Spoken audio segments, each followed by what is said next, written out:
नमस्कार छात्रों, आज हम आप लोगों के लिए लेकर आए हैं क्लास 12 का रेनबो पुस्तक के चौथा पोएम ओड टू ऑटम, जिसे लिखा है जॉन कीट्स ने। ओड टू ऑटम कविता ये पतझड़ के गीत के माध्यम से बतलाया गया है। ओड टू ऑटम कविता में इंग्लैंड में ऑटम के प्रति हो रहे जिस प्रकार की गतिविधियां ऑटम में हो रही है, उसी गतिविधियों को इस चैप्टर में बतलाया गया है और उनके इस वीवीआई ऑब्जेक्टिव को आज हम लोग समझने वाले हैं। तो मैं आशा करता हूं कि आप इस वीडियो को अच्छे से समझ लें और इनको हमारे चैनल पर यदि आप नए होंगे तो हमारे चैनल को सब्सक्राइब अवश्य कर लेंगे। इसके साथ साथ इस वीडियो को ज़्यादा से ज़्यादा शेयर करेंगे। चलिए शुरू करते हैं ओड टू ऑटम की चैप्टर का पहला objective. The band with apples the most cottage tree. तो मैं बता दूं कि इस प्रकार के जो प्रश्न होते हैं, इस प्रकार के प्रश्न को केवल वही बच्चे समझ सकते हैं जिन्होंने ओड टू ऑटम कविता को अच्छे से पढ़ा है, तभी जाकर के इस पंक्ति को बना सकता है। कहता है the band with apples the most cottage tree is from.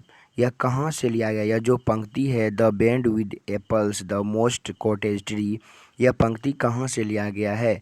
सबसे पहले मैं इस पंक्ति का हिंदी बताने का प्रयास करता हूँ। कहता द बैंड विद एप्पल, कहता है एप्पल के साथ उसे झुका देना है। The most cottage tree, cottage tree मतलब होता है घरेलू वृक्ष।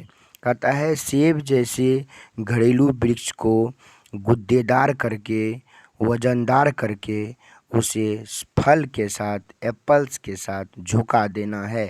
यह पंक्ति कहाँ से लिया गया है? Option number A song of myself, option number B ode to autumn, option number C snack, option number D fire him. इसका सही आंसर होगा ओड टू ऑटम। दूसरा क्वेश्चन है conspiring with him to load and bless is taken from. फिर यहाँ पर वही प्रश्न है, मतलब कि यदि आप इस प्रश्न को पुस्तक में पढ़ेंगे तभी आप इसको जवाब दे सकते हैं। कंस्पायरिंग विथ हिम, उसके साथ षड्यंत्र रच के, किसके साथ? सन के साथ। टू लोड एंड ब्लेस, उसे लाद देना है और आशीर्वाद देना है, इसका अर्थ हुआ। तो conspiring with him to load and bless, यह कहाँ से लिया गया है? तो option number A ode to autumn, option number B snack, option number C fire him, option number D an epitaph. इसका सही आंसर होगा ode to autumn. Option number A सही होगा ओड टू ऑटम। तीसरा नंबर क्वेश्चन है died dash dash dash died of tuberculosis at the age of 26। कहता है किसका मृत्यु 26 वर्ष की उम्र में टीबी से हो गया था? किसका उम्र 26 वर्ष के उम्र में टीबी से हो गया था? इसका सही आंसर होगा option number A John Keats, option number B John Donne, option number C Keki N Daruwalla, option number D TS Eliot. तो इसका सही आंसर होगा option number A John Keats. John Keats का ही मृत्यु 26 वर्ष के ही उम्र में हो गया था। उन्हें ट्यूबरकुलोसिस अर्थात टीबी हो गया था, इसी कारण वह मर गया था। इसका सही आंसर होगा ऑप्शन नंबर ए। चौथा नंबर क्वेश्चन है John Keats has written the poem. John Keats ने कौन सी कविता लिखा? John Keats has written the poem, John Keats ने कौन सी कविता लिखा है? Option number A an epitaph, option number B ode to autumn, option number C the soldier, option number D fire him. इसका सही आंसर होगा option number B ode to autumn. पाँचवा नंबर क्वेश्चन है autumn is A season of मीलो। मीलो मतलब होता है पकाने के लिए, पकाने वाला। Autumn is A season of मीलो, कहता है ऑटम किसे पकाने का ऋतु है, किसे पकाने का मौसम है। Option number A no wind, option number B fruitlessness, option number C fruitfulness, option number D none of these. इसका सही आंसर होगा फ्रूटफुलनेस। फल को पूर्ण रूप से पकाने का ऋतु है ऑटम। तो यह ऑटम आपको हमारे देश में, हमारे भारत देश में, इंडिया में ऑटम जो है, हमारे देश में ऑटम जो है यह फलों की पकाने का ऋतु नहीं है, समर है, गर्मी है। लेकिन वहाँ पर इंग्लैंड में ऑटम ही फल को पकाने का ऋतु है। इसलिए इसका सही आंसर होगा ऑप्शन नंबर सी फ्रूटफुलनेस। छठा क्वेश्चन है ऑटम स्टार्ट विथ द डिपरेचर। डिपरेचर मतलब प्रस्थान करता है of the dash dash season. आपको मैं बता दूं यह प्रकार के ऑब्जेक्टिव बहुतों बार आते हैं। अगर ऑटम शुरू होता है तो उससे पहले जो है गर्मी समाप्त हो जाते हैं। जो गर्मी है, गर्मी प्रस्थान कर गया, गर्मी चला गया। गर्मी जैसे ही जाता है वैसे ही ऑटम स्टार्ट हो जाता है। तो अब याद रखेंगे, ऐसे प्रश्न और भी आएंगे कि और जैसे ही समर गर्मी समाप्त होते हैं वैसे ही ऑटम स्टार्ट होते हैं। याद रखना है कि क्वेश्चन देखिए, ऑटम शुरू होता है विद के साथ द डिपरेचर ऑफ द, प्रस्थान करता है डैश डैश सीजन, कौन से ऋतु, मतलब कि किसके प्रस्थान के बाद ऑटम का शुरुआत होती है। Option number A winter, option number B spring, option number C rainy, option number D summer. तो आपको मैं बता दिए थे पहले, इसका सही आंसर होगा ऑप्शन नंबर डी समर। सातवां नंबर क्वेश्चन है कि dash dash dash was a great lover of nature. कहता है कि लवर ऑफ नेचर, प्रकृति के प्यारा, और ग्रेट मतलब महान। प्रकृति के महान कवि कौन है, प्रकृति के प्यारा महान कवि कौन है। Option number A John Keats, option number B John Donne, option number C W.H. Auden, option number D Walt Whitman. इसका सही आंसर होगा option number A John Keats. आठवां नंबर क्वेश्चन है कि in dash dash new leaves and fruit से come out on tree. कहता है किस ऋतु में वृक्ष में नई पत्तियां और फल आने लगते हैं। इन डैश डैश किस ऋतु में न्यू लीव्स नई पत्तियां एंड फ्रूट्स और नए फल कम आउट आने लगते हैं ऑन ट्री पेड़ों में। मतलब किस ऋतु में वृक्ष में नई पत्तियां और फल आने लगते हैं। Option number A spring, option number B autumn, option number C summer, option number D winter. इसका सही आंसर होगा ऑप्शन नंबर ए ऑटम। नंबर क्वेश्चन है वही पंक्ति वाला क्वेश्चन है, जिसको जो बढ़िया से समझते होंगे, बढ़िया से पढ़े होंगे, वह इस प्रश्न को बहुत अच्छे से जवाब देंगे। तो मैं चाहता हूं कि थोड़ा कविता को बढ़िया से पढ़ लें। And gathering swallows twitter in the skies. कहता है कि ये जो सेलॉज हैं, ये जो सेलॉज नाम के पक्षी हैं, यह क्या करते हैं, आकाश में गैदरिंग कर रहे हैं, मतलब चहचहा रहे हैं। तो यह पंक्ति कहाँ से लिया गया है। तो option number A snack, option number B the soldier, option number D ode to autumn, option number D an epitaph. Option number C सही होगा ओड टू ऑटम। 10वां नंबर क्वेश्चन है season of mist and mellow fruitfulness is written by. कहता है कि यह जो फलों को पूर्ण रूपेण पकाने का ऋतु क्या कहलाता है।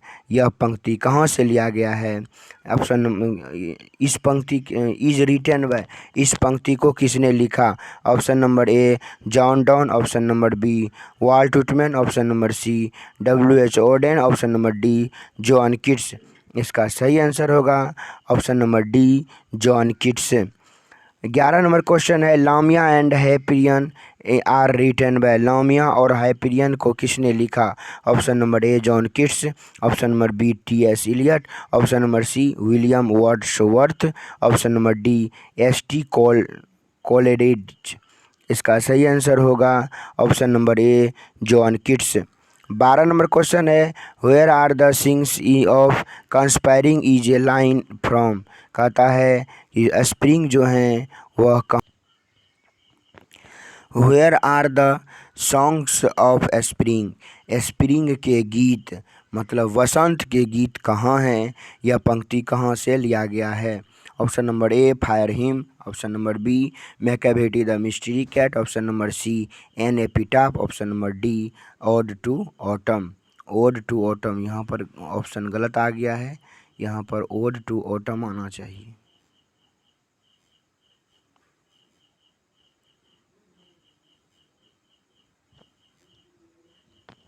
Ode to autumn, option number D सही होगा, ode to autumn.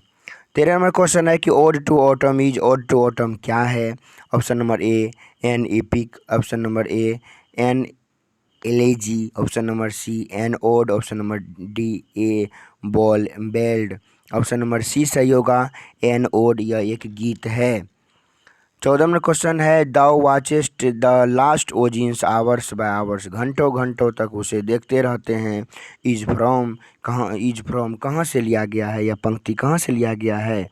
Thou watchest the last oozings hours by hours, घंटों घंटों तक उसे देखते रहते हैं, यह पंक्ति कहाँ से लिया गया है? Option number A song of myself, option number B option number A song of myself, option number B an epitaph, option number C ode to autumn. Ode to autumn,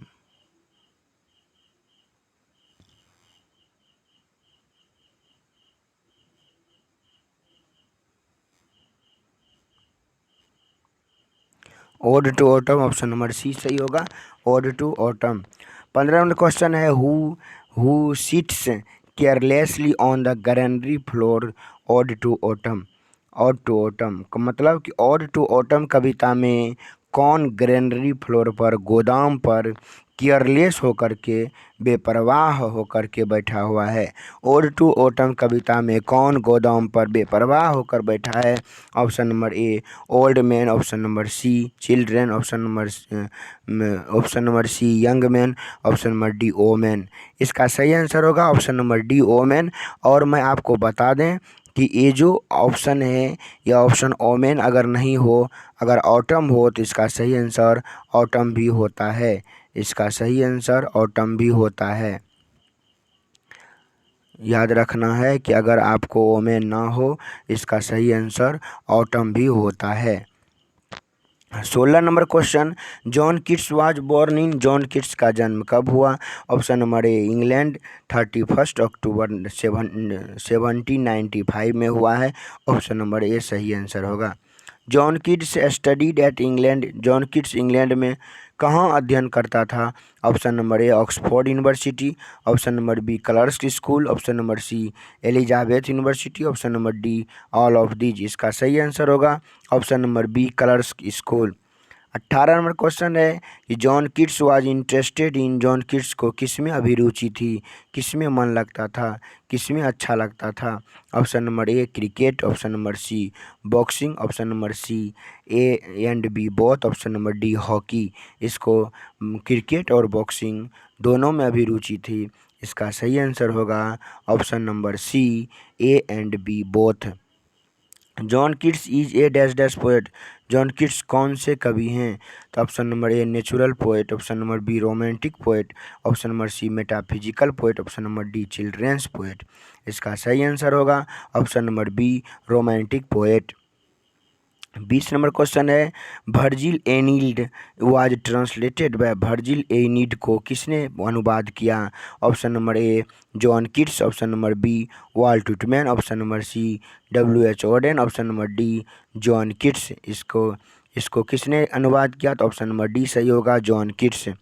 John Keats died in, John kits कब मर गया था? Option number ए 23 फरवरी 1821 रोम में जाकर मर गया था, option number A सही होगा 23 फरवरी 1821 रोम में, ए उसका सही आंसर होगा। Line in imitation, line in imitation of Spenser is written by, line in imitation of Spenser को स्पेंसर किसके द्वारा लिखा गया? Option number A John Keats, option number B Walt Whitman, option number C W.H. Auden और option number D John Keats. इसको लिखा है John Keats ने, इसको लिखा है जॉन किट्स ने, ऑप्शन नंबर डी सही होगा John Keats. Endymion Endymion was written by Endymion किसके द्वारा लिखा गया? Option number A John Donne, option number B Walt Whitman, option number C W.H. Auden, option number D John Keats. इसका सही answer होगा option number D John Keats. 24 number question है, John Keats was died in at the age. John Keats कितने उम्र में मर गया था, कितने वर्ष की अवस्था में मर गया था? Option number A 26, option number B 25, option number C 22, option number D 23। इसका सही आंसर होगा option number A 26। 25 number question है, John Keats died because of. John Keats मर गया था क्योंकि उसको किसके कारण वह मर गया था, वह क्या कारण था? Option number A TB, option number B cancer, option number C filaria, option number D diarrhoea. इसका सही आंसर होगा option number A TB. 26 number question है, autumn starts with the departure. ये क्वेश्चन हम बोले थे बहुतों बार आएगा। Autumn starts with the departure of the dash dash season. किसके प्रस्थान के बाद ऑटम प्रारंभ होता है, किसके समाप्ति के बाद ऑटम की शुरुआत होती है? Option number A spring, option number B autumn, option number C summer, option number D rainy. इसका सही आंसर होगा option number C summer. 27 number question है, in dash dash new leaves and fruits come out on the tree. किस ऋतु में पेड़ में नई पत्तियां और फल आने लगते हैं? Option number A spring, option number B autumn, option number C summer, option number D rainy. इसका सही आंसर होगा ऑप्शन नंबर बी ऑटम। यह दोनों प्रश्न फिर से आ गया है। मैं चाहता हूं कि इन दोनों प्रश्न को थोड़ा अच्छा से देख लें क्योंकि यह बहुत ही VVI क्वेश्चन है। उसी प्रश्न को थोड़ा सा उल्टा के पूछा है, the departure of the summer. कहता है समर के समाप्ति के बाद, समर के प्रस्थान करने के बाद, समर के चले जाने के बाद विद डैश डैश स्टार्ट, कौन शुरू होता है? तो हम आपको बता दें, हम बताए थे कि गर्मी की समाप्ति के बाद जो होता है वो ऑटम की शुरुआत होती है। इसका सही आंसर होगा option number B autumn. Ode to autumn is. Ode to autumn क्या है तो मैं आपको बता दूं, ओड टू ऑटम पोएम भी है, ओड टू ऑटम ओड भी है, ओड मतलब भक्ति भी है, ओड मतलब गीत भी है। इसका सही आंसर होगा option number B ode to autumn.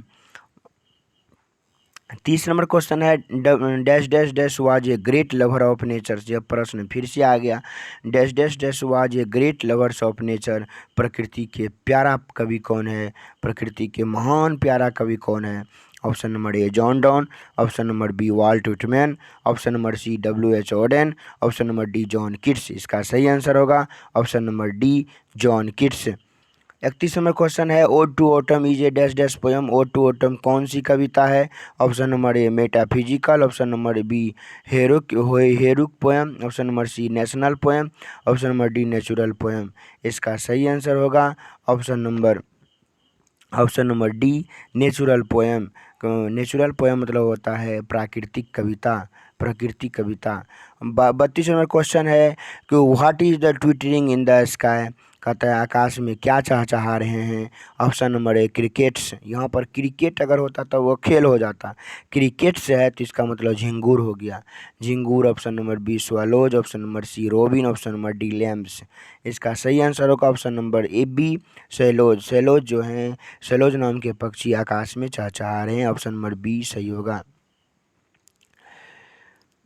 33 number question है, what is doing on A half ripped furrow. Furrow मतलब होता है नाली। कहता है what is doing on A half ripped मतलब आधा कटा हुआ, और फ्यूरो मतलब होता है नाली। कहता है आधा कटा हुआ नाली क्या कर रहा है? तो आपको कविता में पढ़ाया गया था, पोएम में पढ़ाया गया था कि आधा कटा हुआ नाली स्लीपिंग, सो रहा है। ऑप्शन नंबर ए सही होगा स्लीपिंग, ऑप्शन नंबर बी है ईटिंग, ऑप्शन नंबर सी है प्लेइंग, और ऑप्शन नंबर डी है रीडिंग। इसका सही आंसर होगा option number A sleeping. 34 number question है, who think that warm days will never cease. कहता है कौन ऐसा सोचता है कि गर्मी का दिन कभी समाप्त नहीं होंगे? कौन सोचता है कि गर्मी के दिन कभी समाप्त नहीं होंगे? इसका सही आंसर होगा option number A bird, option number B animal, option number C bees, option number D butterfly. इसका सही आंसर होगा ऑप्शन नंबर सी बीज, BEES बीज, बीज मतलब मधुमक्खियाँ।